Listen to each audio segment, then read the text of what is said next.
Good morning. It is 10:54 a.m. on Saturday, March 12th, 2016. I'm Christiana Ellis and I just got up. This is 5 more minutes. Boy, I seem to have two sleep settings. I either make myself get up at the normal time for work, which is, in the 5 o'clock to 6 o'clock range, um, or when I let myself sleep in, it's to about this time. Anyway, I'm up now. This is 5 more minutes. Hi, everybody. Hi. Uh, I went to see Zootopia yesterday, and I really liked it. I feel like not only was it just entertaining, but I'm really impressed with how well it handled some really serious and complicated issues in a way that can both be understood by kids but also is kind of not it's enough separated from real life that I think it's a great allegory is what it is, and I was just really impressed by how sophisticated some of that storytelling was without it being something that's no longer understandable. If you've seen the previews, you know that the premise is we've got a world in which everybody is an anthropomorphic animal. They're all mammals, too, which is, I guess that was just the call they made.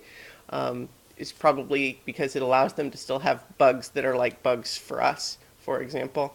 Um, but in any case, one of the interesting aspects of it, though, is when you have a movie with anthropomorphized animals in it, lots of times they're kind of all person sized. But in this case, when you have a rabbit, for example, and a rhinoceros, the rabbit is way smaller than the rhinoceros. And not like a small person is smaller than a big person, but like a rabbit and a rhinoceros.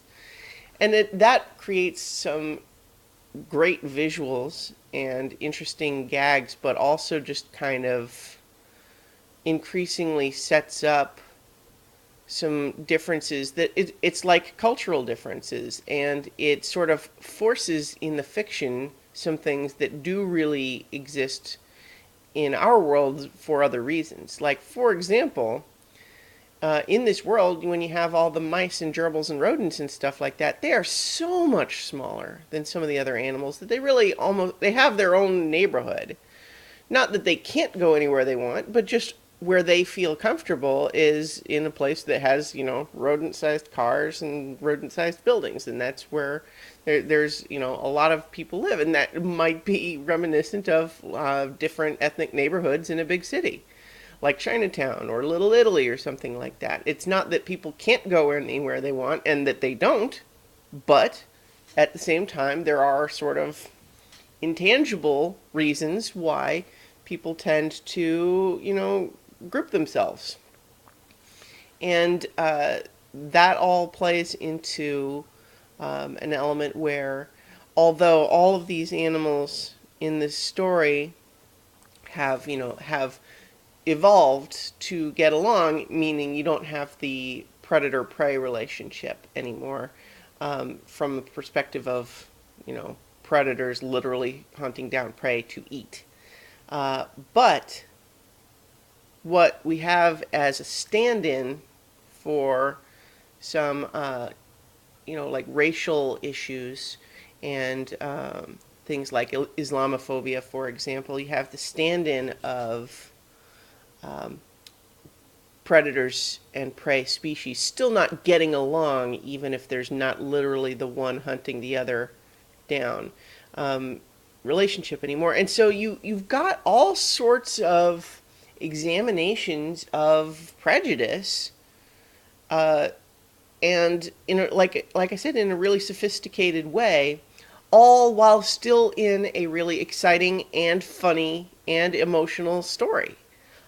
I really like it, you guys. And so, like, for example, it covers in a kid friendly way a lot of just sort of like examples of both good and bad behavior that's more nuanced than you might expect in a kids movie. For example, you can have someone who is a nice person who very consciously, sort of like on purpose, is not believing in prejudice. And she kind of even prides herself on that, but realizing deep down she does still have some of those issues. And that doesn't make her a monster, it makes it a part of herself that she needs to work on. And that's reasonable because that's like everybody in. I think what happens too often in the world is when we can all kind of have a group consensus that racism is bad. There are people who want to say, well, okay, like someone tells a joke with a stereotype in it, and someone else says, hey, that's racist. The person who just told the joke is imagining this boogeyman of what a racist is and says, oh, well, you're practically calling me a monster. How dare you? I'm not a monster. I just told a joke. What do you mean I can't tell a joke? You're so politically correct. Why are you trying to stifle my free speech? That sort of thing, instead of just acknowledging, oh, you know what? Maybe I didn't think of the joke that way, but I can see what you're talking about. I'm sorry, I won't tell that joke anymore. So, and the idea of how to both gently correct someone who didn't mean offense, and also how to recognize when you have caused offense and what to do about that without getting too defensive. The idea that someone can be a nice person generally and still have some prejudiced views that should be worked on. And all of that stuff is in this movie, along with, silly jokes and good characters and an exciting story. And I really liked it. So, thumbs up for Zootopia, you guys. All right, I will talk to you guys tomorrow for 5 more minutes.